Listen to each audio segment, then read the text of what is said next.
Welcome everybody joining me here in the room, and welcome everybody at home joining the community. What do you know? Once meds, I was going to write them down for you, but instead I brought you the recording. Okay. Welcome everybody joining at home. Make sure to mute yourselves here. Make sure to turn your phones off if you have them.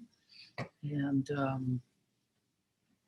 we'll start with a period of meditation. I'll give some meditation instructions, and we'll continue with the addressing some of the questions that got brought up the other week when I asked for topics. And I'll choose one or two of those to reflect on tonight. So find a way to sit that's upright and relaxed, a posture that feels suitable for meditation. And just a reminder that discomfort is probably useful in sitting meditation. It's part of what we're learning to do, is to be uncomfortable, one of the skills we're building. So I'm going to find a way to be that's as comfortable as possible, and then accept whatever discomfort arises.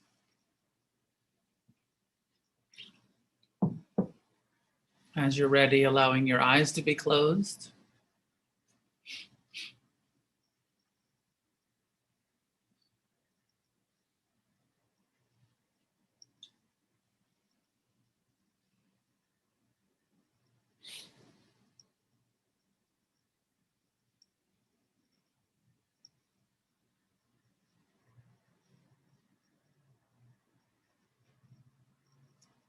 Taking a moment to settle into the posture, to relax any places in the body that are feeling tense, softening, releasing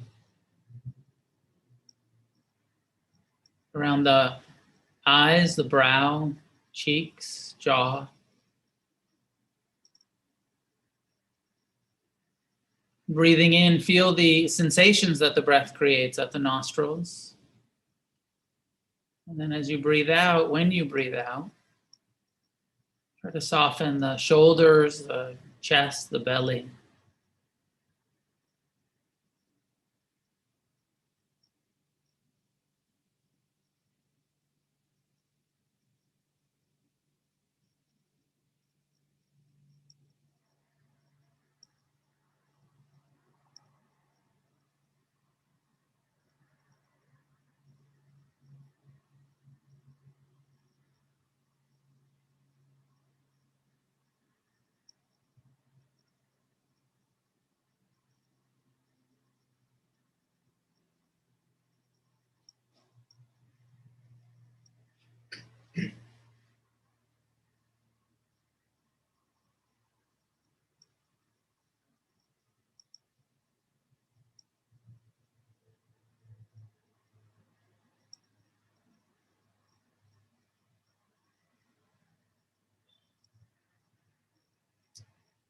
Establishing an attitude of friendliness.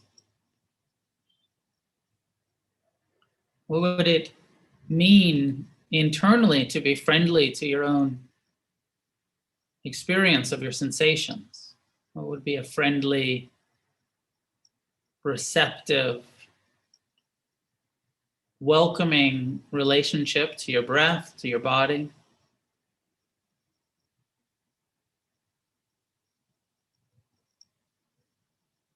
A friendly relationship to your emotions, any levels of joy or sorrow that may be present or visit during the meditation.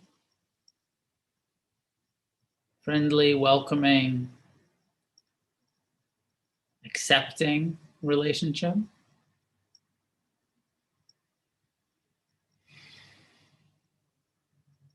And even the mind's tendency to plan and remember, to doubt and fear, crave and fantasize. What would be a friendly way to relate to your own mind's habitual tendencies, patterns, habits?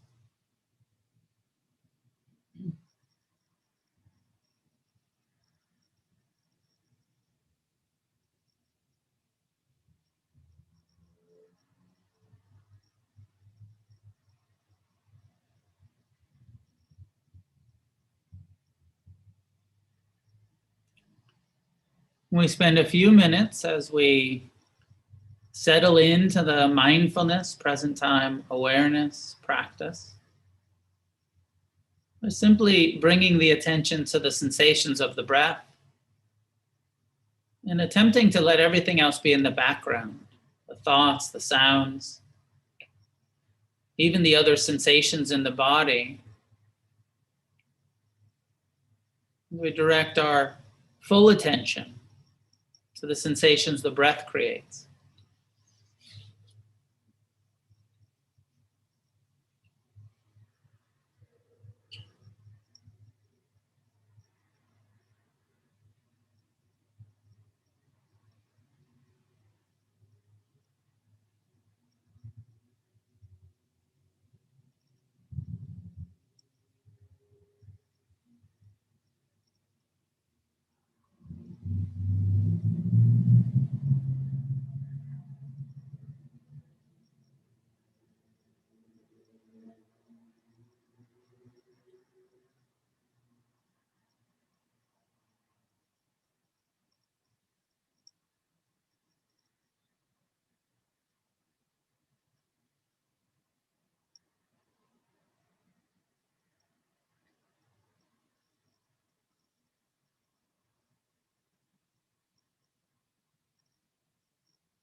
Of course, the attention gets drawn from the mindfulness of the breath back into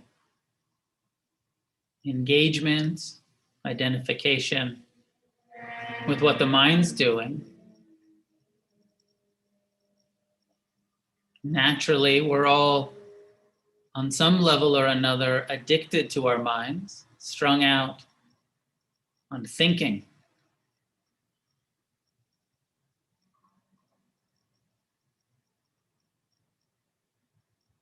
Rather than continuing to indulge this addiction, we abstain, we disengage, we come back to the breath. Not stopping the mind, but stopping being involved, stopping our identification with it. Let the thoughts be in the background. Come back to the breath.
You can choose to stay with the breath.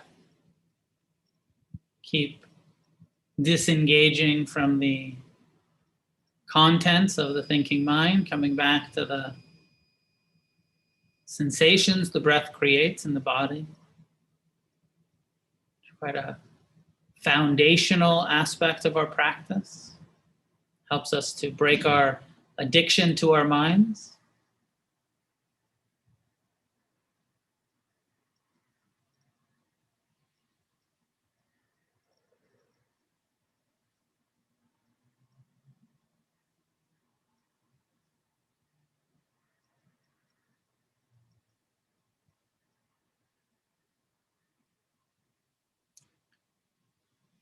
The Buddha's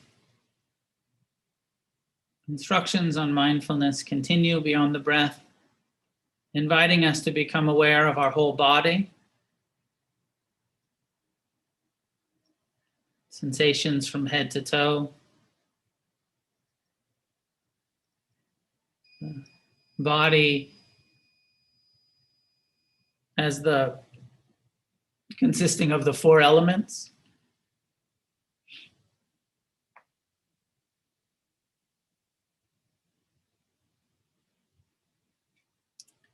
Body made up of all of the different parts, from the hair and skin on the outside to all of the organs, bones on the inside.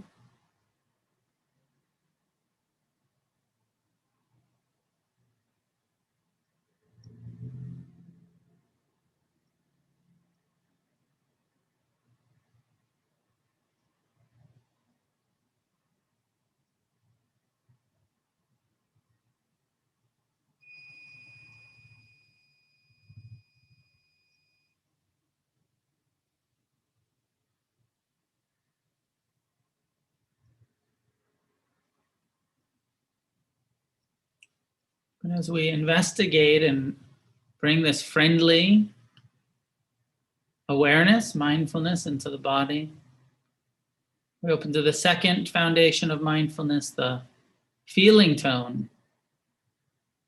First foundation is the investigation. What's happening right now? What am I feeling as the breath comes and goes, as my body sits still? What am I experiencing in the present time? And then the second level is the inquiry of what is feeling perceived as feeling pleasant,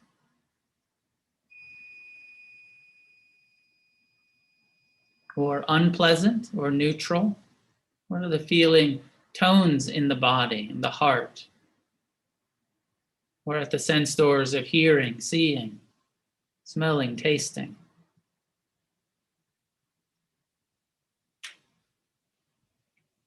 First and second foundation, the body, the feeling tones. And opening to the third foundation, the mind, rather than ignoring the mind.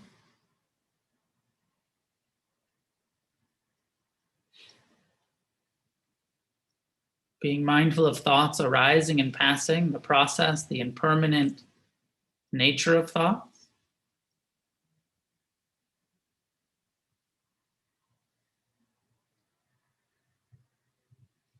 But also the content, becoming aware of what your mind is thinking about.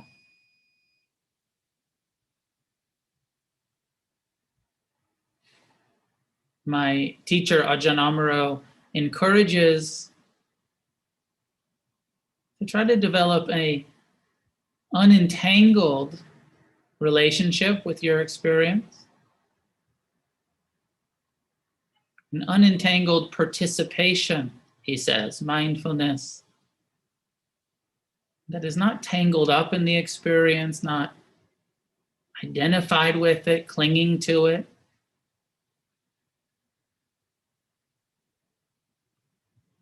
but that is participating with it. Part of our participation is investigating. Is it pleasant or unpleasant?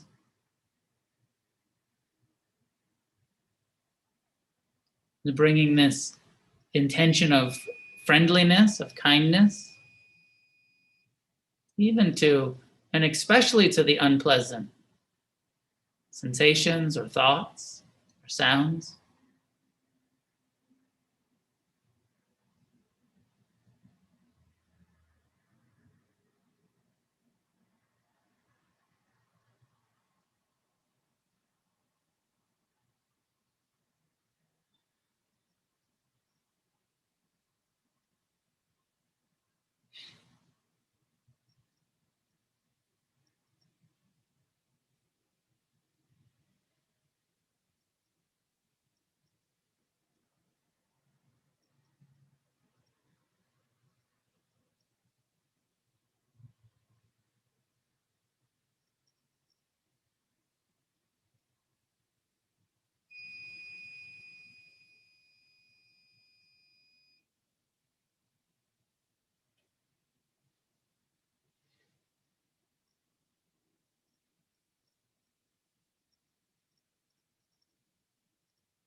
all of the unpleasant sensations, thoughts, emotions, sounds. Provide us with the opportunity to become more tolerant, more merciful, more compassionate. The more we're mindful of our experience when it's unpleasant, the more we wake up to the reality that it's not what's happening that is the problem, it's our relationship to it. It's not the pain in the knees or the buzzing in the hallway or even the thoughts or emotions that are here, but it's how aversive, how entangled we become with the experience.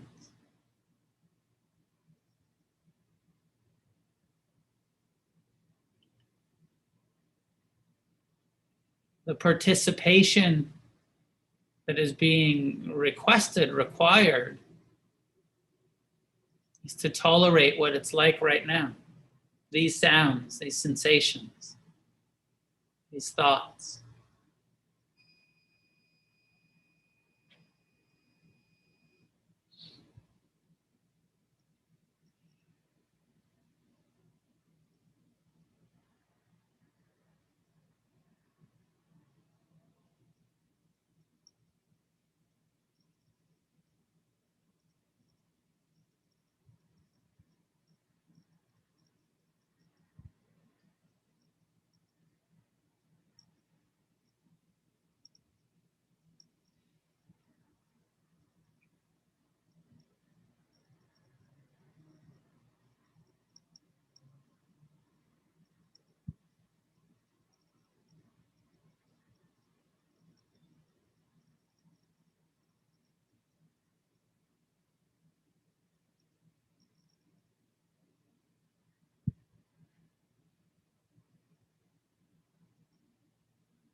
think it's the one of the chairs that's making that buzzing sound out there. If Jason, you checking it?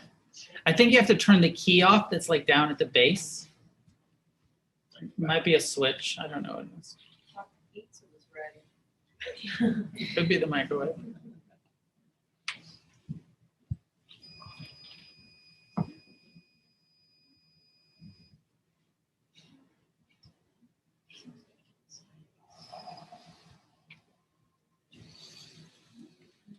I really love this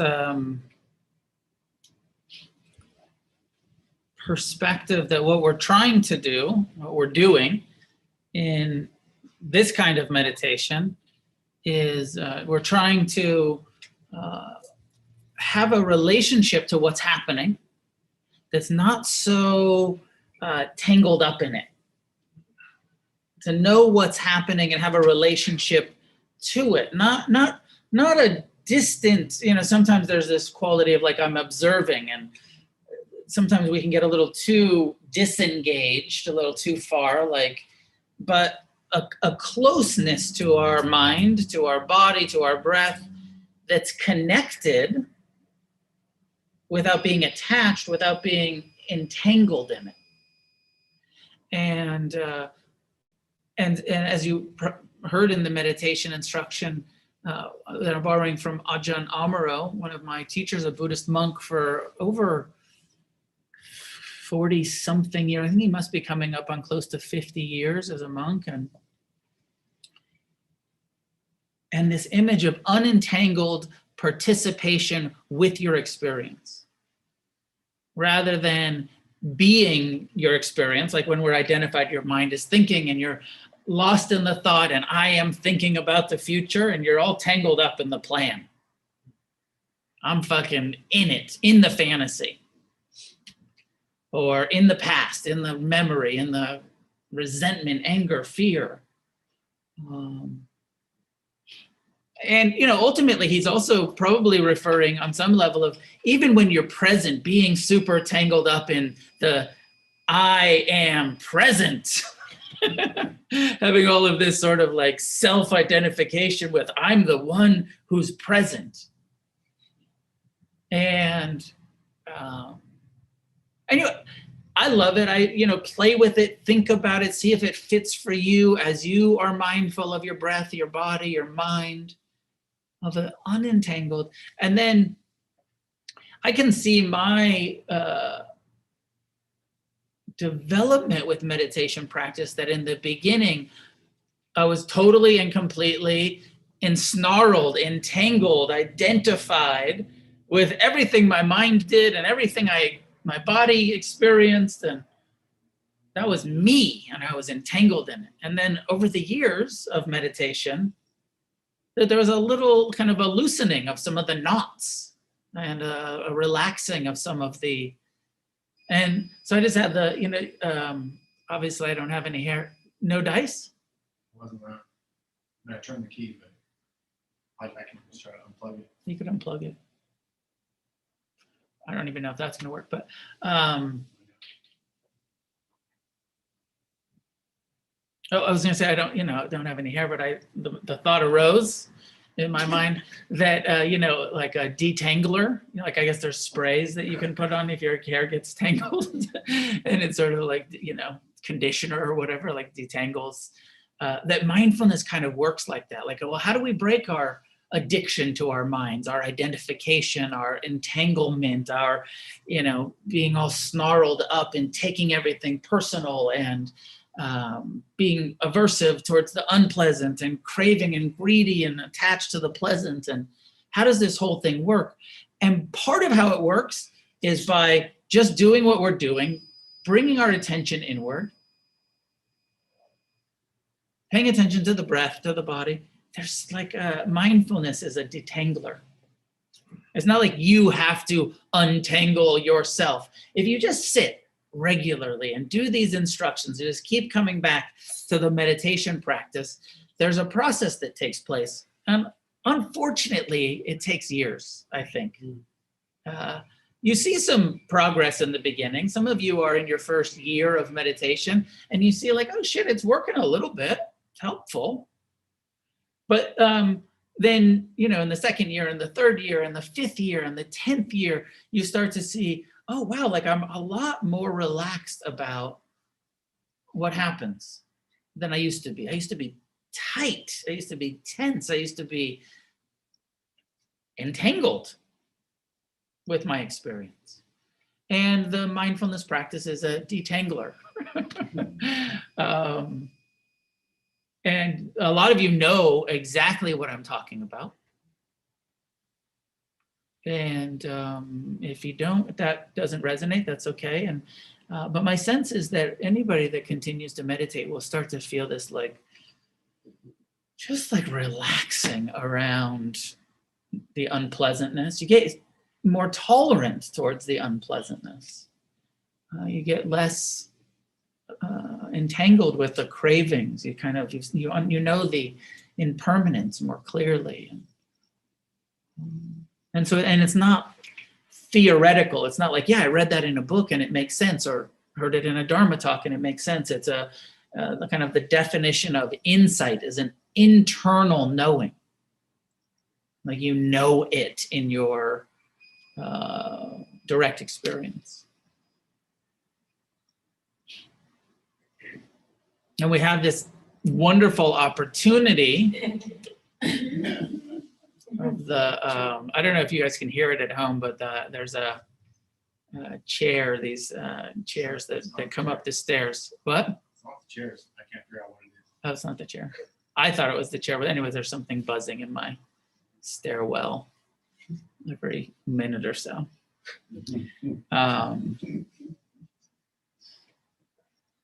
Okay, so I want to ask you a question, and I'm going to, segue this into a talk, of course, but I think it's interesting to engage our own minds.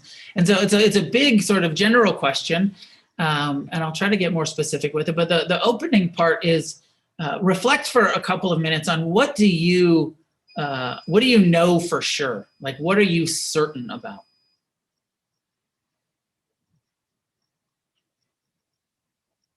And like maybe make a list. Like what are you sure about? Certain that, and I guess it's kind of like certain is true. Like what do you know? What's the truth? What are you certain about?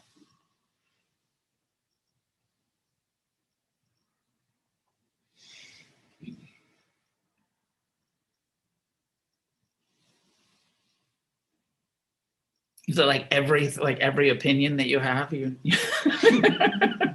everything that you think? I feel like a lot of people are sort of wired like that. A lot of humans are like, well, just whatever I think, that's the truth. I'm just certain about my views and opinions and attitudes and outlooks. Like whatever I think, that's what's true. If you agree with me, great. And if you don't, you're wrong. I'm for sure right. And everybody else is unfortunately confused.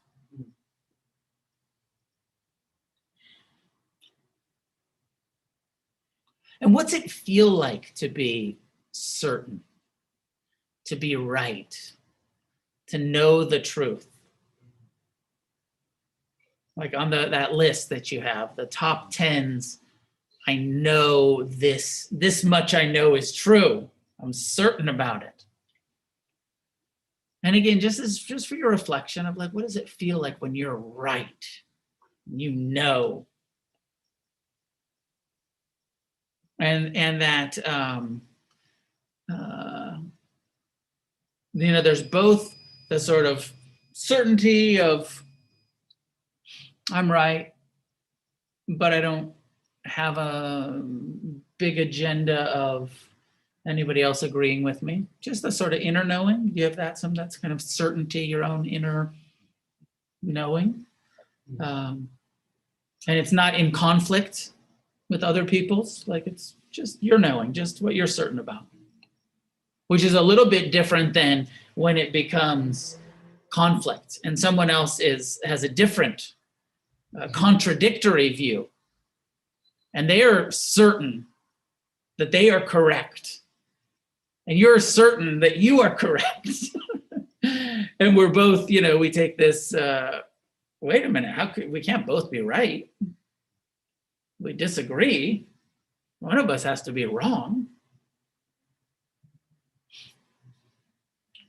So one of the questions that came up the other day that I wrote down was just the word uncertainty.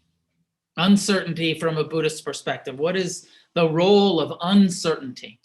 And so I'm kind of taking it from this other angle, which is like, what about certainty? Like what can we know for sure? And what is it healthier to kind of acknowledge uncertainty around?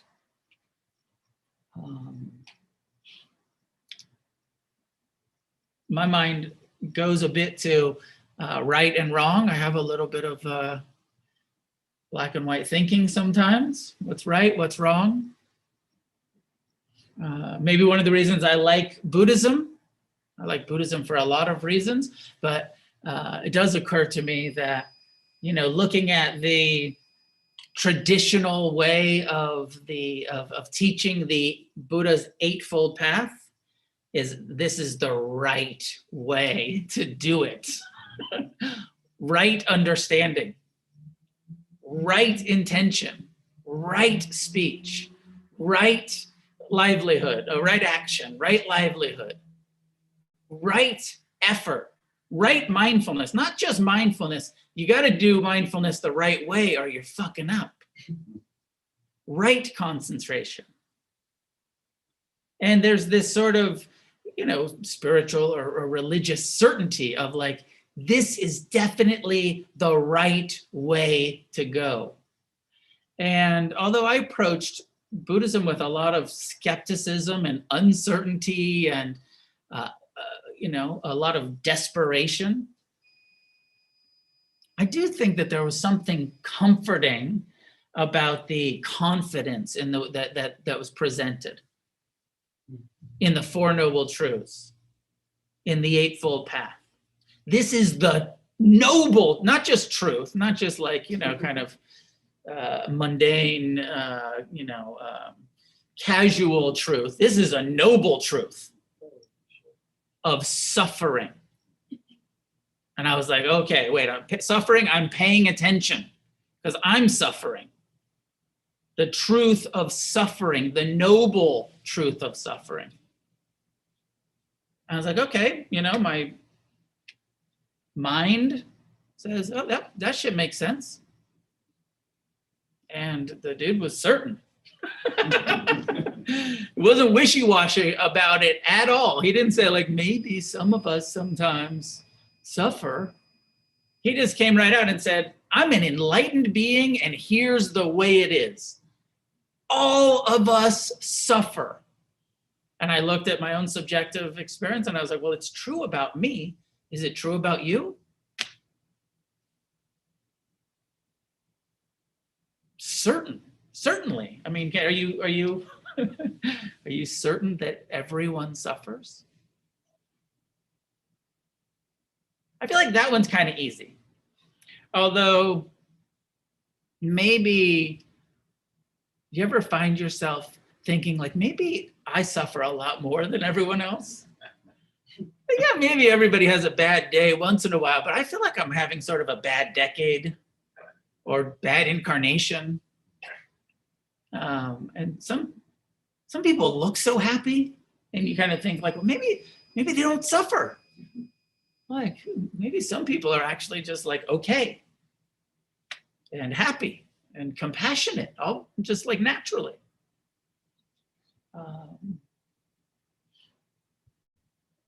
So like this presentation of Buddhism, there's a lot of certainty, right? Everyone suffers. And then second noble truth, and took me a little bit more to get my mind around. I was like, well, why am I suffering so much? I don't know what's wrong with me. And then the Buddha says, well, you want to know why you're suffering so much? Certainly the cause of your suffering is your craving for pleasure. And then having to reflect on that. Do I ever suffer about anything other than craving for pleasure, which also means aversion to pain, which also means clinging, which also means self-centered I, me, mine, clinging. And then we look at our experience and we're like, oh, this is certainly true. The only time we suffer is when we're meeting what's happening with aversion or clinging, right? And so we put both aversion and clinging under the umbrella of craving for that fucking buzzing to stop, craving for my mind to be less abusive, less critical, less something or other, craving for, and you know, we can make a long list of what we are aversive to, and we want more of this and we want less of that.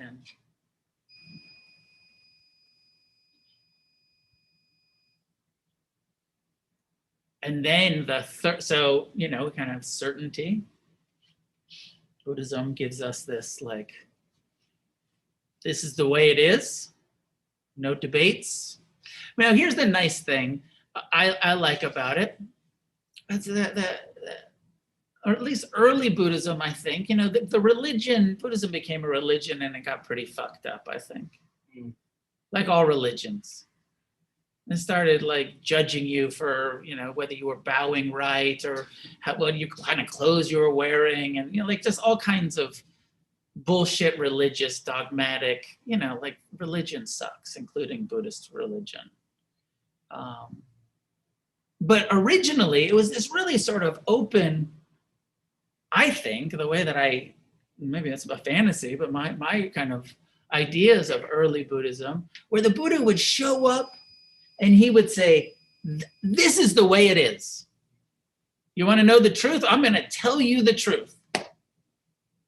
Suffering, the cause of suffering. And then the really good news, we can end suffering with total certainty, with total confidence. Human beings have the power, have the ability, have the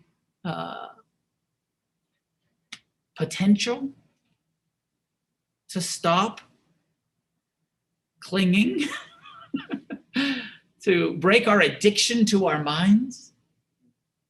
It's possible to get free, to get awake and respond. And this certainty, and he'd say, this is the way it is. Here, you want to know how to do that? Have the right understanding, have the right intentions, the right actions, the right livelihood, the right mindfulness, not just, you know, bullshit, you know, some sort of app mindfulness, not some bullshit mainstream American, like 5-minute mindfulness. That shit's not going to work for liberation. I will talk shit all day about secular mindfulness, and I'm a fan of it. You know, like, it's not going to get you what the Buddha promised, for sure, but it's still a great thing to do. Like, most people aren't even looking for liberation. So if you're just looking for some relaxation, awesome. Mindfulness is, you know, bullshit American secular mindfulness. Great, if that's what you're looking for. Now, if you're looking for the third noble truth, you're not going to find it on an app. You're not going to get it in a 5-minute meditation. It's a deep commitment to practice if you want to take this all the way.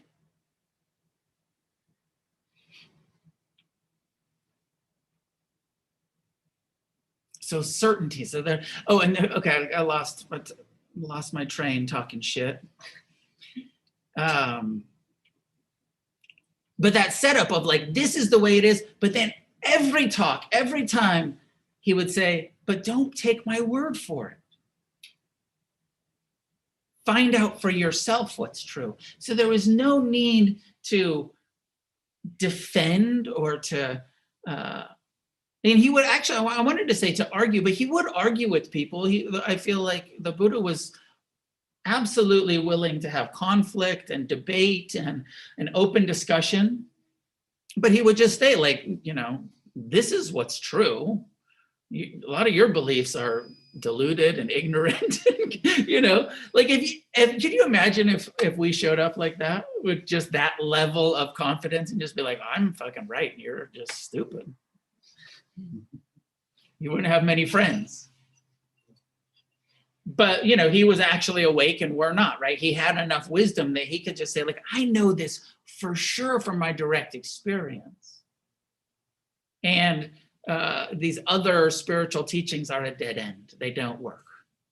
This works. And he said, from what he was aware of, he was certain because he had done a deep dive into practicing the other things that he was introduced to. He had practiced, the kind of yogic, Hindu, early Vedic paths. The gurus, he had studied, he'd done it. And he's like, this shit doesn't work.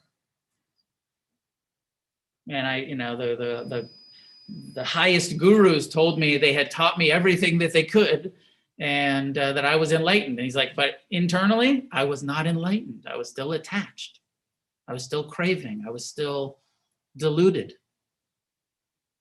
And it wasn't until mindfulness, turning towards using this right mindfulness, which is not a detached observation, but as Ajahn Amaro says, this unentangled participation with our experience. He's like, when I learned to do that, to be unentangled, intimate with my own mind, with my emotions, with my sensations, he said, that's when I found freedom. And I'm certain because it worked directly. I know it.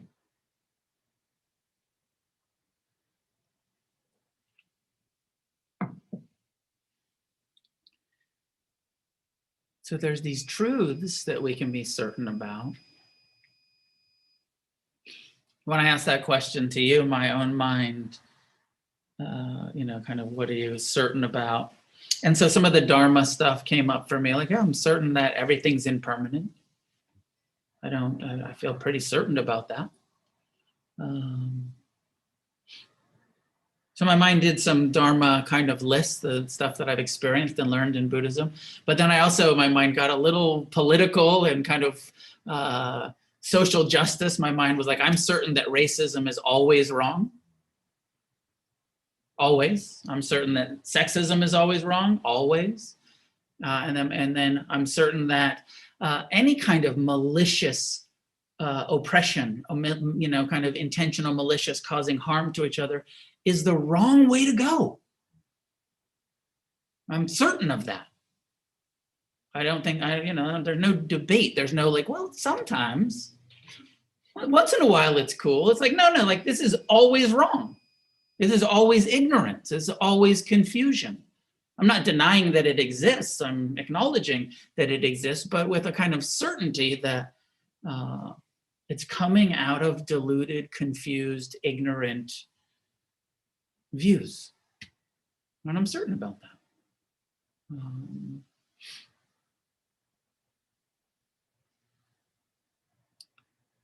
So I guess the question, maybe the second question is like, what should we be certain about? Where's a healthy level of skepticism when it comes to, like, if you're new to Buddhism? Because I encourage you to, really, like, don't become religious. Don't start believing this shit. Question it. Don't think it's true just because it's in the books or because I'm saying it, or like question it, reflect on it. Like, does this really make sense? And as the Buddha famously said to this one group that he came into that questioned him and said, why should we believe you? And he said, well, don't believe me. He said, find out for yourself based on your own direct experience. Does this teaching lead to the end of suffering? Practice it, develop it, see for yourself. Does it, and he said, do that with every teaching you hear. Don't just dismiss the other religions, without some, contempt prior to investigation. Like, investigate them a little bit and say, like, Does that make any sense? Let me try it. What's prayer feel like? What is, let me try that. How's that feel? Does that feel like it helps me not suffer? Does it feel true? Does it feel, so that encouragement to like find out for ourselves brings some level of healthy skepticism to the table. But then also allow yourself to be confident and somewhat certain in the levels of, I don't know, I feel like the Four Noble Truths, the Eightfold Path, the three characteristics, the more I've studied and practiced Buddhism, the more I'm just like, this shit is true. This shit works. This shit is undeniable. I'm certain about it, my direct experience. Okay, so, but then the other side is, but what should we be uncertain about? Not certainly, certainly not all of our views and opinions. Certainly not all of our attitudes and outlooks are trustworthy. The more you meditate and look at your own mind, the more you see how full of shit your own mind is. Yet, you ever find yourself in the middle of an argument with somebody so convinced that you're right, totally losing all of your wisdom about like, I'm often wrong, but this time, pretty sure I'm right. Looking back on my life, I can see so many times that I argued with people and I was wrong, but this time, I'm certain. Are you pretty much always certain? I know there's different personality types and different attitudes and different levels of sort of security. And I mean, there's probably some people that feel like, well, I'm always wrong. And to make an identity out of, I'm never right. I'm always wrong.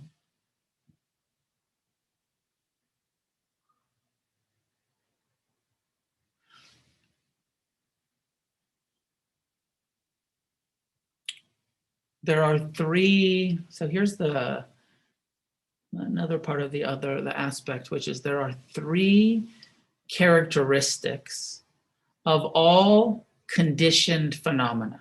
So everything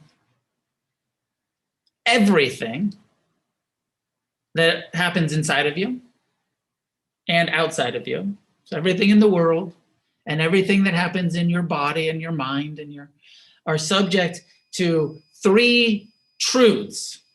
The Buddha was quite certain about this. And, said, hey, check these three things out. Is there anything that you've ever experienced or experiencing right now that is not impermanent? Right? The truth of impermanence, the characteristic that all phenomena, internally and externally, is constantly changing, is impermanent.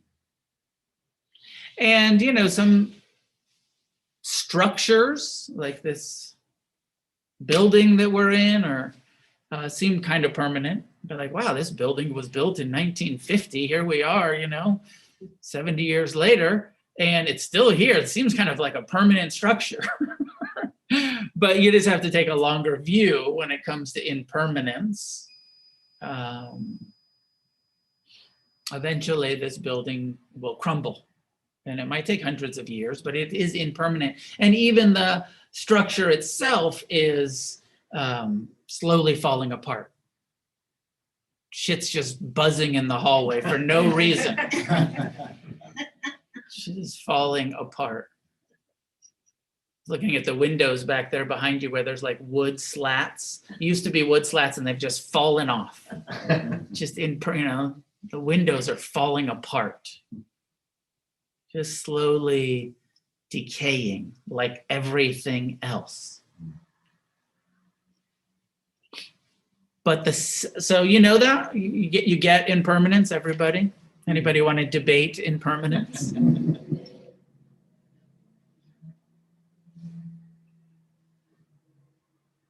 kind of hard to debate, right? Like everything.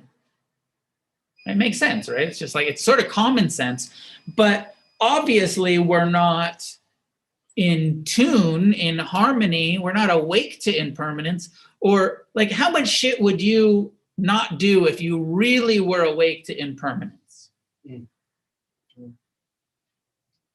If you were really awake to like, this is not going to last, would you still? So many things, long list of things.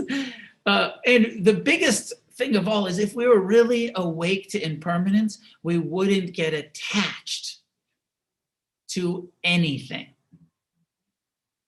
Because soon as we cling to impermanent thoughts, feel, even the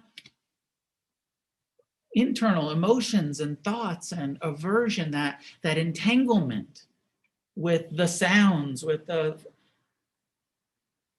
if we really knew it was impermanent, we would just let it be.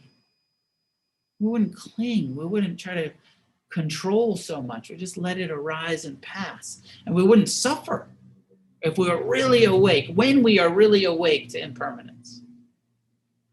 And we have developed compassion for the unpleasant, impermanent experiences that we're constantly faced with in this human form. The second characteristic connected with impermanence is probably what this question was really about.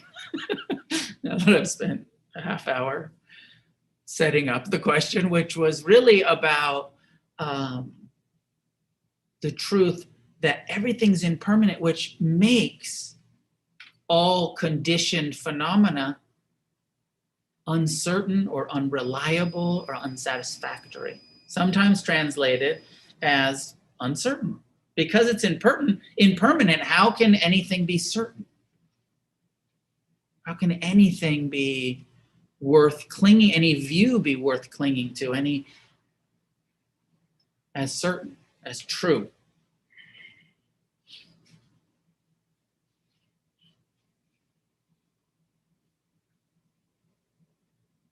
And there's a big encouragement in a lot of different Buddhist teachings and schools to be a bit relaxed and a bit humble about what you think you know is true. There's the Zen teaching of try to have a beginner's mind. Don't be so certain. Don't try to be an expert. Don't be a know-it-all. Try to be humble and like a beginner. Try to have the beginner's mind. I was talking about Ajahn Amaro and his teacher, the lineage holder, founder of his Thai forest lineage, Ajahn Chah, would often use the term, I don't know what I forget what the Thai word is, but that translates as uncertain. It's uncertain, it's unreliable. Whenever, people would ask about anything, it'd be like, it's uncertain. Sometimes it would just be like, but also that mixture, and I love this mixture, and I'm always trying to find this balance in my own life, and we all are, of confidence and uncertainty, confidence and humility. And being able to understand that everything's impermanent and that more will be revealed, and that it's quite dangerous to get too fixed in I'm right, they're wrong. But also we don't want to get too flaky, right? We want to have that confidence of like certain things are just obviously fucking wrong. And some things are just obviously fucking right.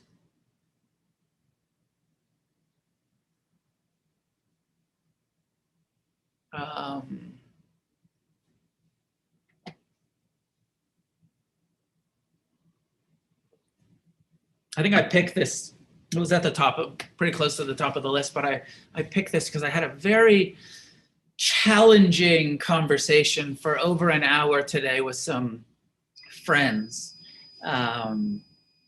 about some kind of structural policies for a community that we're both involved in. And they were very certain. They had some views, and they're just totally certain that they know the right thing to do for these policies.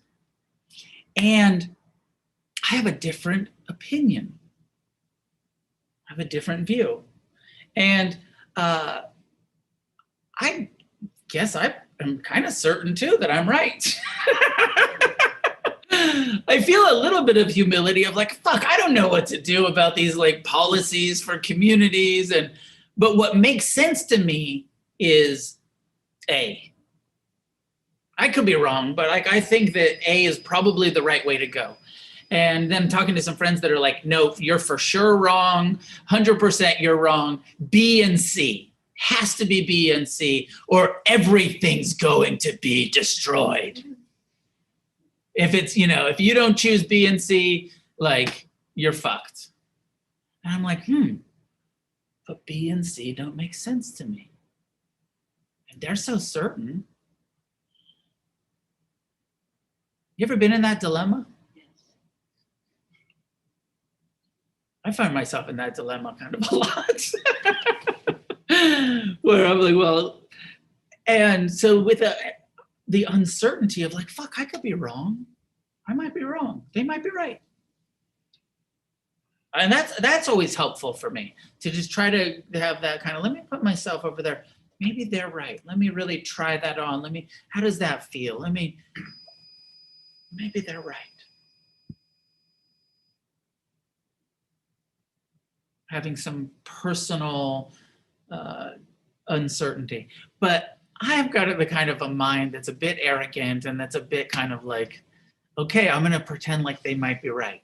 But for sure, they're wrong. I'm right. We're pretty sure, at least. Pretty sure that my view is the right view. And then you start to, and we were both doing this, like we were pulling out the examples. I'm like, well, this organization does it this way. And well, this organization does it this way. Well, this harm was caused over here if you did it that way. Well, this harm was caused over here if you do it this way. And we were both kind of like trying to gather evidence, trying to kind of bolster up your argument. This is what I believe and why I believe it and why I'm right, with the sort of jabs of like, and why you're wrong. It'd be so much easier, like, I talked all that shit about the Buddha's confidence. It'd be so much easier if you were actually enlightened and you could trust your mind and you just know, like, what I know is that I'm not enlightened and that I can't always trust my mind and that I've made so many mistakes and made so many of the wrong decisions in the past that it makes me a little less confident in making big decisions. But that dilemma that we're all in, where you still have to make a decision. You still have to do what you think is right at the time. With the humility of like, might be wrong. You still got to do what you think is right in that moment, especially when it's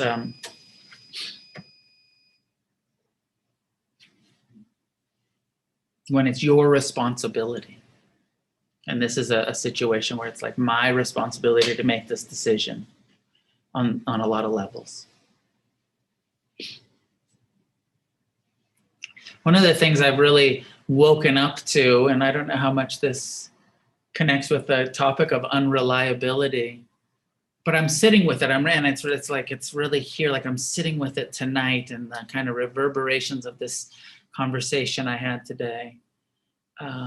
And as I look at my Dharma practice and not just my meditation, but also like as a teacher and somebody that's developing communities and against the stream and refuge and this line that I haven't been great at, but that I'm trying to get better at, and that I'm committed to getting better at, which is this line between non-attachment and irresponsibility.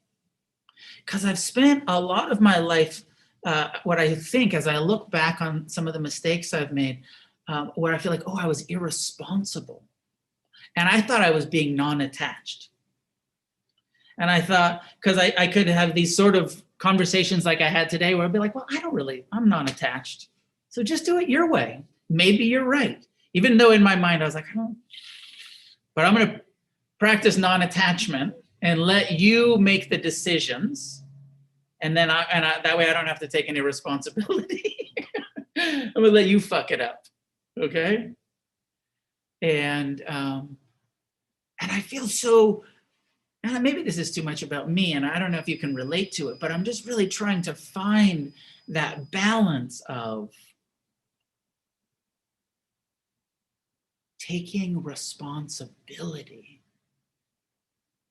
without being too attached, right? A non-attached, you hear me talk about the wisest relationship to pleasure is non-attached appreciation.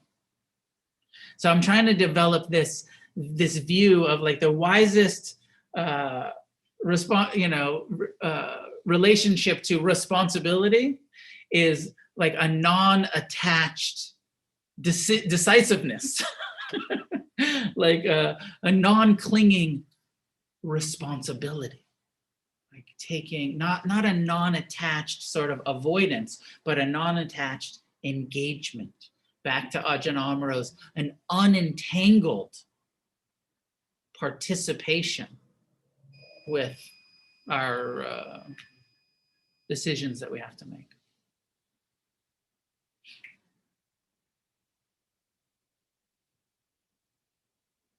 I don't know, I felt like I went on a bit of a tangent there, but I did it. So what are your thoughts about certainty, uncertainty? What are your questions, comments? We have a few minutes for some interaction. If you're here in the room, you can just raise your hand. If you're at home, down in the, I think, reactions and under the participants, there's a way to raise your hand. I see Emily Miller. Go ahead and unmute yourself. And something you said, I'm recovering from an upper respiratory infection that's not COVID, thank God. Anyway, if you can hear me all right, the question I had was a very good friend of mine recently, like in 2020, taught me the difference between the concept of selfishness and self-centeredness. And then you use the term like self-centered. I noticed that coming a lot in these Dharma talks and other ones. So I think it'd be interesting to hear your perspective on the differences between selfishness and self-centeredness. Does that make sense? it does make sense, but I don't think I have a really great distinction or definition between selfish and self-centered. I'd like to hear yours. You know, what your friend told you. I'd love to hear what the distinction between selfishness and self-centeredness. But I'll tell you that I use self-centered a lot because I feel like it's an easy way to point to this core teaching from the Buddha. I talked about 3 characteristics. And I only really talked about the first 2. I said, well, everything's impermanent, and then everything's unreliable or unsatisfactory. The third one is that everything is not self. And that so much of our suffering is because we take it as self. We our self-centeredness, we take everything personal. So I use self-centered as pointing to the Buddha's teaching that part of our liberation is learning that there is not a solid, separate, continuous self to be so attached to. So, Emily, what is your definition, the difference between selfish and self-centered? Well, the context of this is my friend met her in rehab. Relevant. She is a very much a God-fearing Christian woman. So it was a very interesting for me as a Unitarian Universalist and Buddhist to come up with this insight from her, in my perspective, which just means so much on how much we can take from other religions and faiths. So it was like, selfish isn't a bad thing. Selfish is focusing on yourself and your own needs, whereas self-centeredness is like that malicious, addictive focus on only what provides you pleasure. I get it. I hear that. Yeah, and you know, when we're talking about selfish versus, you know, there's a lot of conversation these days about self-care and, you know, healthy self-esteem, and there's a difference, right? There is a difference between selfish, self-centered behavior and just being kind to yourself and just like taking good care of yourself. And I think especially in our shame-based Judeo-Christian culture, there's a lot of people that feel like, fuck, if I do anything nice for myself, it's overindulgent and it's so selfish that I did, you know, I got a massage. I feel so much shame that I was so selfish when I could have been working at the soup kitchen and I just got a massage and I'm a terrible person. You know, like there's room for not, you know, kind of taking care of ourselves in a healthy way. It's not always selfish. Other thoughts, questions, comments?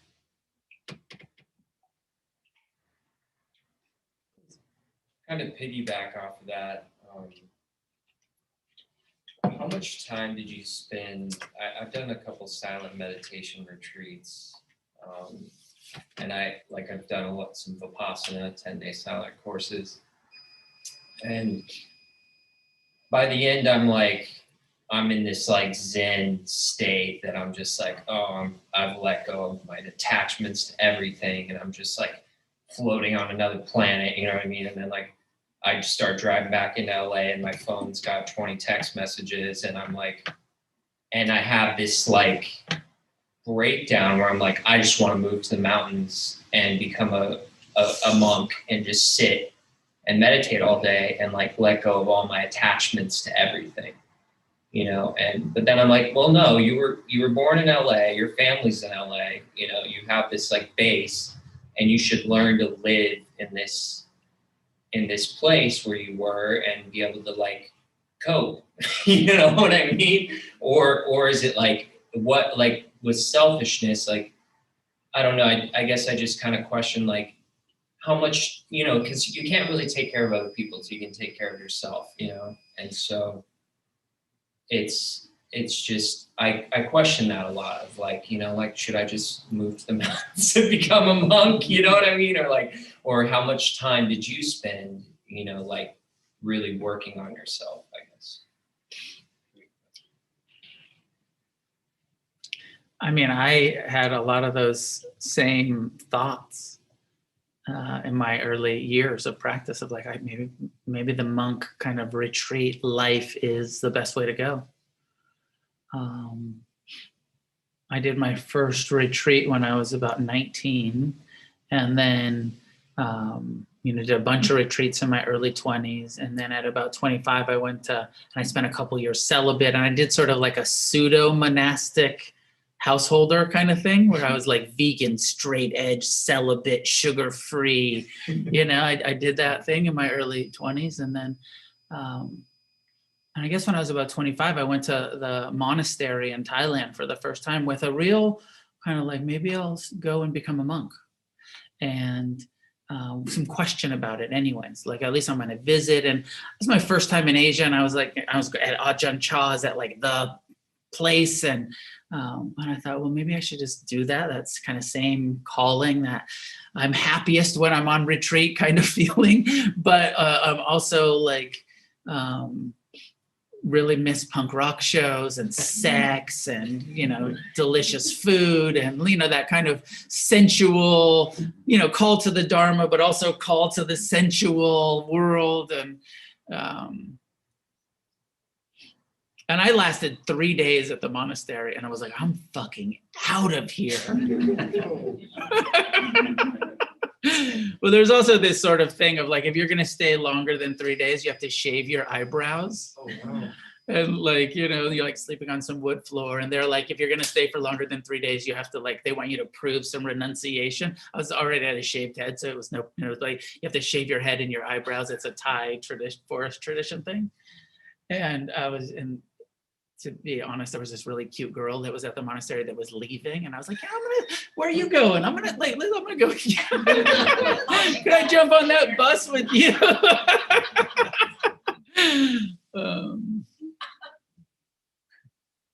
So that call to,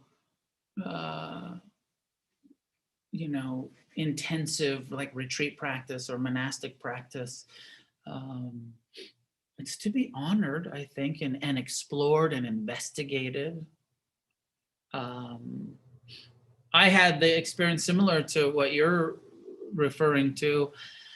You know, there was all kinds of like, I wasn't ready. Like for me, I was 25, I wasn't ready at that time. But I also had this internal feeling of, like you were saying, like maybe my work is in the world.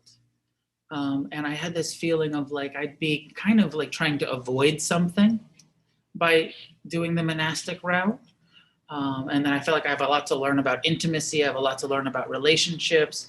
I want to be a parent at some point. I feel like from a young, you know, from my 20s, I was like, I want to be a father. Like that, I feel like that's part of my practice here in this lifetime, is to have children and to, so there was all, you know, lots of levels going on. But that second part of your question of how much training, you know, all through my 20s and 30s and 40s, I've done retreats. I've continued to do retreats and have a regular meditation practice, and do my best, as you're talking about, to integrate it into the world, not just on retreat, into relationships and into traffic and and it's, you know, it's one of the reasons why I opened urban meditation centers in San Francisco and New York City and Los Angeles, because this is where we practice, right? Like there's one thing like to go out into the woods and practice and be in silence and have this rarefied, concentrated experience that you can't really replicate cruising through Venice, right? Like you said, you come off a retreat and the phone, and so like this, for me, like this is the Dharma, right? This is, retreat's important. Like I'm a fan of retreat, but we take those insights and we bring them into our life and into the world, and we suffer a little bit, but also like just get good at suffering, right?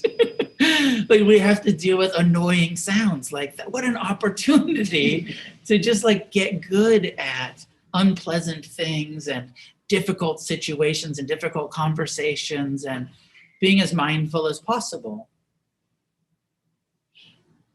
So I don't know if I'm fully answering your question, but I think the reality of I've been meditating for 33 years now, and pretty half-assed kind of most of the time, but consistently half-assed for 33 years, right? Like, I'm not one of those guys that like, I do 2 hours a day, you know. I'm like, you know, I meditate sometimes, most of the time. Sometimes I don't meditate, but I try to like bring my awareness to it, and I try to be kind, I try to be compassionate, you know, and I get on the cushion regular, and I still, you know, regularly try to every year get on a retreat and go sit with one of my teachers and study and, you know, stay in the game. You don't really graduate. I heard, I remember hearing it and not really liking it, that Joseph Goldstein, who's a wonderful teacher and one of my teachers, you know Joseph's work at all? No. He's a great teacher, but he's like one of the founders of the Western Insight, you know, thing. And I remember hearing him saying, like, even after 40 years of meditation, I feel like I've just scratched the surface. And there's so much more to know and so much more. And I felt like, that's nice humility, but it's also sort of disappointing. 40 years and you just scratched the surface? Fuck that. Like, I thought this shit actually works. I know you're just trying to be humble and everything, but I would hope that after 40 years, you'd have some depth of ability to embody the shit you've been practicing for 4 decades. And I don't know how much depth I have, but what I know is that I suffer so much less than I used to. And it keeps lessening and lessening over the years of practice. I used to suffer most of the time, and now most of the time I don't suffer. I still suffer sometimes, but most of the time I don't. Judy, please, last one. Last one. Okay, so what I've noticed through the years that I've been doing this, and I'm conflicted because I've come to a point now where really, maybe because I don't have a job, I really don't give a shit what anybody does. And that way is that I don't have too much passion to fight. You know, I don't want to fight. I don't want to have a thing. But then I'm in Mexico, and my niece is like making me crazy because of whatever her thing is. And then she tells me, she says, "You're just too calm." You know, like she's feisty, and I'm like, "God, it's all about you and this and that." And I was like, "But I really don't care." And then she looks at me, and then you have no fight in you at all. I have these issues with my family that, okay, you could think whatever you want. I don't care, you know? Although there's times where I really do want to fight, and I just don't. And I see that in myself, and I don't know if I really like that either, being so calm or not caring. So I struggle with that. Is like, what is important enough for me to fight? And recently I've noticed that there's not much. Yeah. Can I touch on that? When you were saying like A situation, B situation, like who was right? Yeah. It flew me back to 12 Angry Men, where it's a courtroom situation, and this guy comes from the Psalms. 11 of them said he's guilty. One of them said it's impossible that he stabbed this guy. And by the end of the thing, everybody went, "No, you're right, he's innocent." But the one man held his ground. Right. So I didn't know where you were going with that. You were saying A and B, you know, go with the majority or hold your ground that you're right and you believe you're right. Yeah. But that's the question, right? Like, are we the 12th juror, or are we in the 11 other ones that are ignorant, that are wrong? Like, we have to have that sort of humility of like, fuck, I always think I'm right, but am I? You know, like everybody else thinks they're right too. Like, how do we find our way with this? But why do you have to be right? Well, just if there's a decision to be made. Right. You want to make the right decision, the best, the healthiest, the most skillful decision. Should we turn right or left? It's like, you actually have to make a decision. Are we going to turn right or left? And I'm like, well, I'm pretty sure it's that way.